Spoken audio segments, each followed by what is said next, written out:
Hello, my children. It's your favorite one-trick pony, back again with another conspiracy video, except this time, it's all true.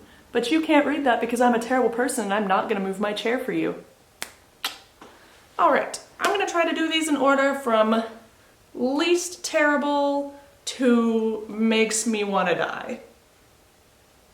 That's not hard, but this one is pretty bad. So, first one is back whenever Wilson was president of the United States of America, it was said that his wife actually took over the presidency for him. My hair is all over my face, and I'm horrible. Also, this is Zombie. Say hi, Zombie. She's schizophrenic and also very clingy. So, back when Woodrow Wilson was president, it was said that his wife took over the presidency towards the end of his term. Well, she did. Her name was Edith, and towards the end of Woodrow Wilson's term, he suffered a massive stroke, which rendered him incapable of making any kinds of executive decisions at all. Zombie doesn't love me anymore. Bye. Rendered him incapable of making any executive decisions at all, so Edith took over making those decisions because the government decided that it would be easier on the American people if they just didn't know about Wilson's medical state. So basically somebody that nobody elected ended up running the country for roughly a year. Edith always said whenever she was asked about it that she held more of a like stewardess type position in the government and never admitted to it, but historians have looked into it since then and have decisively decided that Edith did in fact make all of the executive decisions for the last year of Wilson's presidency. So good on you, Edith, for kind of being our first lady president. Round of applause for Edith. Zombie, you are literally the bane of my existence. I swear to God, she's gonna tear something down. I can feel it in my soul. Next, who here likes to drink? Not me, actually. I really don't like it, but most of my friends do, and I used to like drinking, I just don't anymore. Which is sad because I'm only 22. But used to, lots of people like to drink. Lots and lots and lots and lots and lots. So much so that the government in America said, no more! And that is how we ended up with the Prohibition. Sort of. Well, it was a conspiracy theory back in the day that the government was poisoning any alcohol that could potentially fall into the hands of the public. And they were. But kind of indirectly. So what they were doing was people, they called them moonshiners, they'd take alcohol that was not necessarily meant for drinking and use that to help ferment, you know, juices and corn and other things to create moonshine for people to get drunk off of and sell at like speakeasies and stuff. The government knew they were doing this. They weren't that slick. And so the government decided to start telling the manufacturers of that alcohol to put more and more poisons in it. Now, they were already putting things that you should not put in your body in this stuff, but the government was telling them to put more deadly poisons in that, more of them, ones that were worse for you. And as a result, roughly 10,000 people died during the Prohibition because the government was poisoning their booze. So good on you, American government. You are really just kind of horrible all the time. But at least you're consistent. Consistency is key. Bad booze aside, there was a conspiracy theory back in the late 60s, early 70s that John Lennon was being watched by the FBI. And he indeed was being watched by the FBI. Which doesn't really make sense if you think about it, because it's like, why would the American government take such interest in a pop star from a foreign country? Well, around this time we were in the middle of a little ditty called the Vietnam War, which I can pretty much safely say that most Americans have at least one grandparent or know some older person who fought in that war. My grandfather fought in that war, and it screwed him up. If you know anything about the Vietnam War, basically we shouldn't have been in it in the first place. And that was the entire mindset of like the hippie movement in that time. You know, make love, not war, peace and love, all of that, all the hippie stuff was all an anti-Vietnam War movement. Now the Beatles were big right up in the center of this, and they made songs like Give Peace a Chance and stuff like that, and often spoke about openly being anti-war. As a result, this landed John Lennon smack in the middle of an FBI investigation because Nixon was like, no, this guy could actually lead a worthwhile resistance against this war and we need him out. Just gone. Well, that started, so he got put on the FBI watch list. The next year, so I believe he was put on the watch list in 71. In 72, America's Immigration Services tried to have him deported, and that didn't work. But then, you know, Yoko Ono stepped in, the Beatles broke up, and then John Lennon got shot. Oof. Also, Allie, the Beatles one was for you. Love you. What's another fun one? This one gives me great paranoia. So, I mentioned in my last video that I have crippling anxiety. I do. And it often manifests itself in paranoia. And this certainly does not help in any way. But the government is spying on you. It has been set. Zombie, you knocked over my llama. Poor llama. So it's been said recently a lot. It's always been a thing, but more so recently because of technology, that the government is spying on you. And yes, they are. If you have a smartphone that you're watching this off of, or a laptop with a webcam, or if you use Facebook or Instagram, or really anything, Twitter, Tumblr. I like your shoelaces. Basically, the government can watch you through it. Have you ever gotten a targeted ad like, do me a favor, when you're done watching this video, just get off of YouTube or whatever, go find somebody to chat with or just sit and talk to yourself like a crazy person, but it's only crazy if you respond, which I do. Moving on. Go talk about somewhere. Go talk about Mod Pizza.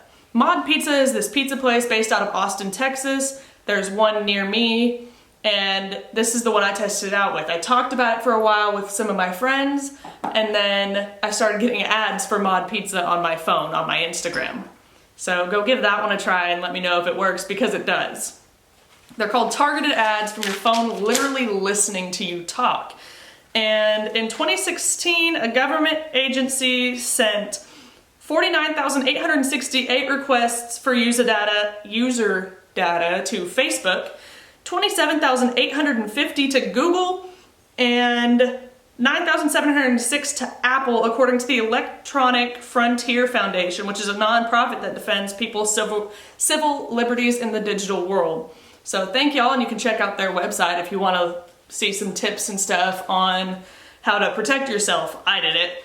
Obviously this video is not sponsored because I have posted all of 3 now.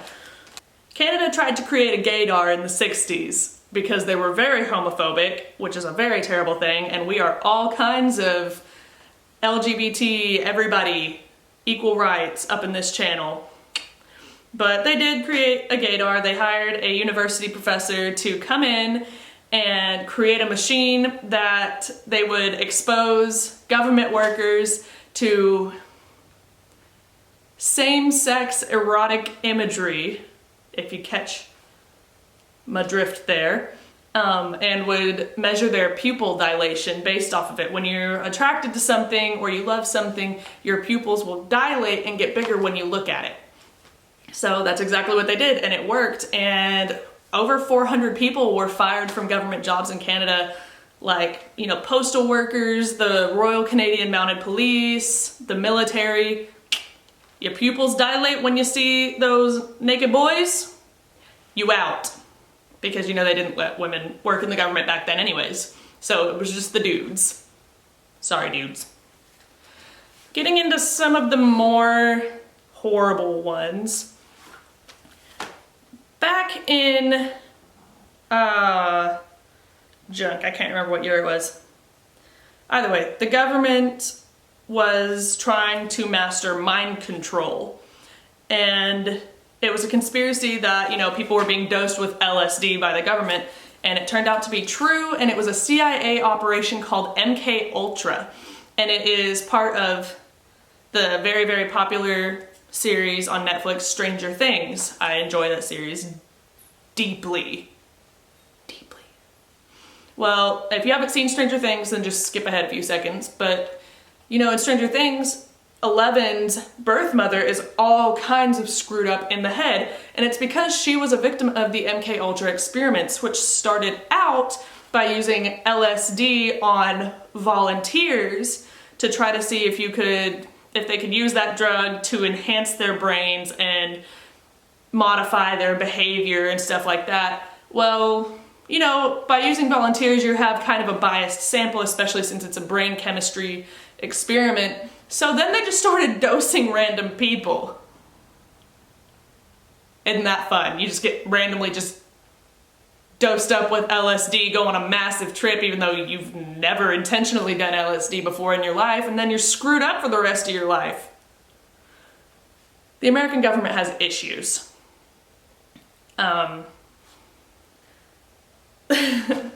There's also one that the Dalai Lama was a CIA agent, which he was not, but he did earn roughly $180,000 a year from the CIA because they were trying to fund the Tibetan resistance, and the Dalai Lama was providing support for refugees and resistance fighters in Tibet at the time, and the American government wanted that resistance to thrive because they were trying to cripple China's infrastructure and economy.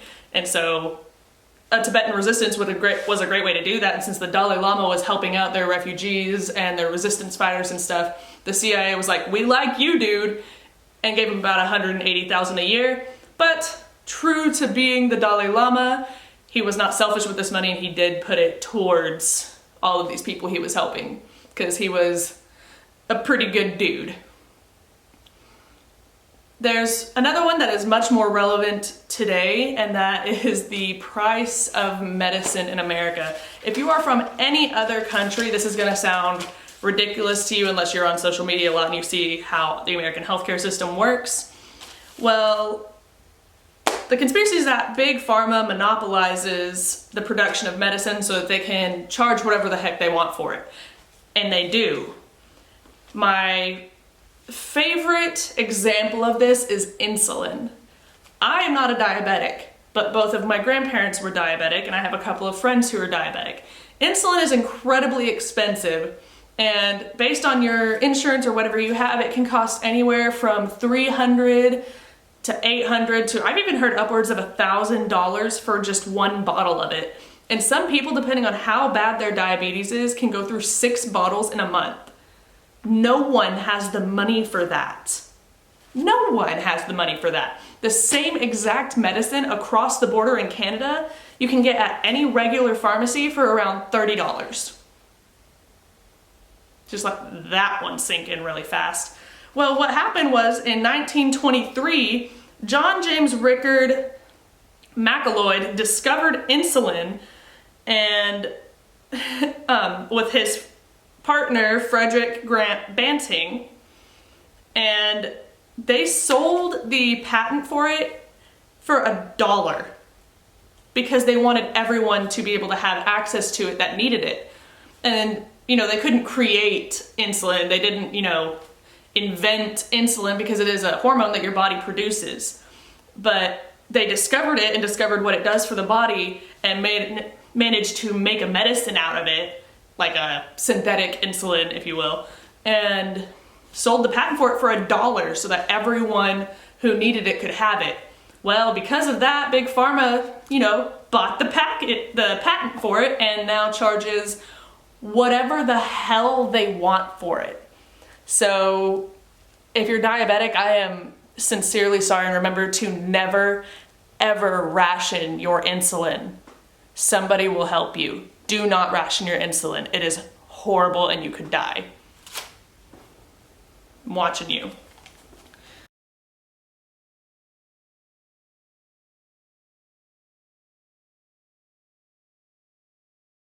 Last, but certainly not least, is the one that gives me great pause and bothers me deep, deep, deep into my bones. And it's called Project Sunshine, and it was the conspiracy that the American government was stealing bodies of children and babies, dead ones, clearly, to test the effects of radiation on. And it horrifies me to inform you that that is in fact true. So after the US bombed Hiroshima and Nagasaki in Japan during World War II, there was a lot of uproar, A, about mass murder of a bunch of innocent people, and B, about what about the people who survived? What is this radiation going to do to their bodies? What's it going to do to the children who are still growing? How is this going to affect people and the earth in general? And really the only way to study that was to study the bodies of dead children. So in the 50s, this one's so bad. In the 50s, there were more than 1,500 samples taken out from throughout Europe and Australia of dead children without their parents' notification or permission that were sent to America to be tested for radiation things. They needed to use young tissue for these tests so that they could see how the effects last. But literally the doctors and stuff were just stealing, not even like whole bodies from like morgues or something, literally like limbs, like a limb here and a limb there off of dead children and babies without their parents' notification. There was one woman she was a British woman who gave birth to a stillborn child, which is already a horrible and traumatic experience. And I found this information freely on the internet, so I mean no disrespect in sharing this story, because that is a horrible, horrible experience. But she gave birth to a stillborn baby, which is already horrible enough. But then the British doctors tell her, no, you can't have it back. You cannot dress your child for their funeral. And she was like, yes I can. Give me my baby. Give, now. And they were like, no, you can't dress your baby for the funeral. You can't have it back. Nope, we'll dress it, and then we'll put it in the casket, and then you can bury it. Well, eventually she somehow managed to get the baby back, and the British doctors had stolen her deceased child's legs. They took her baby's legs and sent them to America for testing without her permission or her notification. Now, history has shown us that if there's an issue like this that requires this kind of testing, if you inform the public of this, people will donate and contribute of their own free will. But instead, the governments, not even just ours, but multiple governments often choose to just do things without the knowledge of the public because they believe it would cause some kind of panic. And instead they do these kinds of horrible things like Project Sunshine. And of those 1,500 samples that were taken, roughly only 500 of them were ever even used for testing. So around 1,000 were totally pointless. Completely gratuitous samples taken for no good reason. And it was a very, very horrible thing that the governments of the world did. They did it out of fear, and fear can make people act in horrible, horrible ways. But that is absolutely no excuse for the things that they did. And it's probably quite apparent and clear that this particular conspiracy upsets me deeply. Well, that is all of the true conspiracies that I have for you today. I forgot to do my little leg kick for you. I am so sorry. Here we go. And, you know, last time I went and stood barefoot in a creek, and I think this time I'm gonna go to therapy. If y'all need me to ask my therapist for anything, let me know in the comments below and I'll pick it up for you. Bye.